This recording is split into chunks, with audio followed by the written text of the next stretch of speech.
Here we go again. I've had people reach out wanting an update on my oral minoxidil for hair loss journey. I started taking it January of 2024, and then I did several videos on how that was going. It was going wonderfully. I'm still so glad I went on it. I still think it's a great product. I'm going to continue to use it. I last did a video 6 months ago, and I've noticed for the past few months, I have no idea why, I'm starting to kind of regress in my hair growth and kind of getting back to more hair loss. And I've talked to other people and I've looked online to see if I could see anything, and I haven't talked to anyone or seen anything about anyone else regressing and starting to have hair loss and minoxidil stopped working. I haven't seen any of that. So I don't think that's what's going on. I don't think that's the problem. I don't know if my hair loss has just outpaced the dosage of the oral minoxidil I was on. I don't know if an increase in stress has caused it. Within the past year, we've tried to go more organic with our food. I eat pretty good, tried to take a lot of plastics out of our life. And so I feel like in general, I'm a healthy person, but for whatever reason, my hair loss is starting to progress again. It's not to the point where it was when I first went on minoxidil, but it is not as good as it was 6 months ago in October. So trying to figure that out. And so one of the things that I have done is I was on the tiniest dose of the oral minoxidil. I was on 1.25 milligrams a day, and it was working great there for the first probably 10 months or so.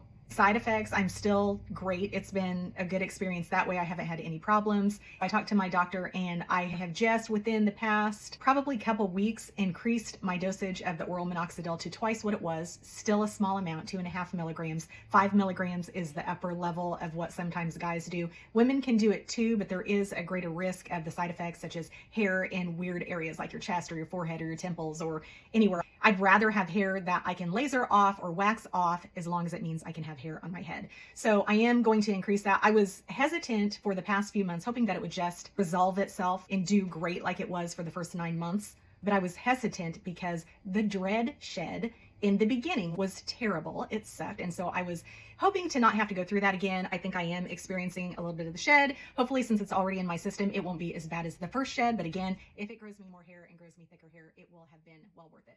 So another thing, I follow a lot of different dermatologists who talk about hair loss, and this is something that was recommended.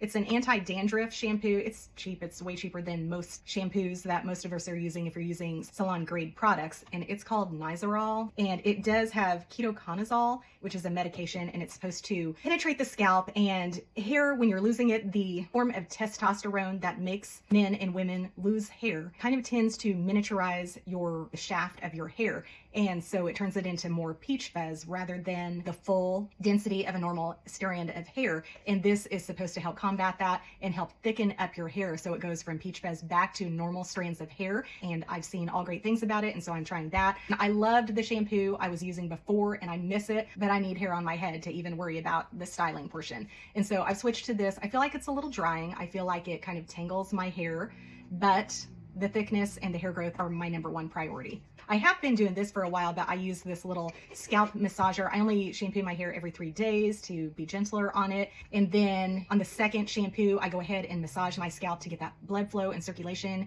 going, to remove any dead skin cells or dirt or anything that may be blocking the pores and the hair follicles. I am familiar with the other medications that can be pretty effective, but the side effects of those make me pretty nervous. I'm not a person who likes medication at all anyway. Oral minoxidil is the only prescription medication that I'm on.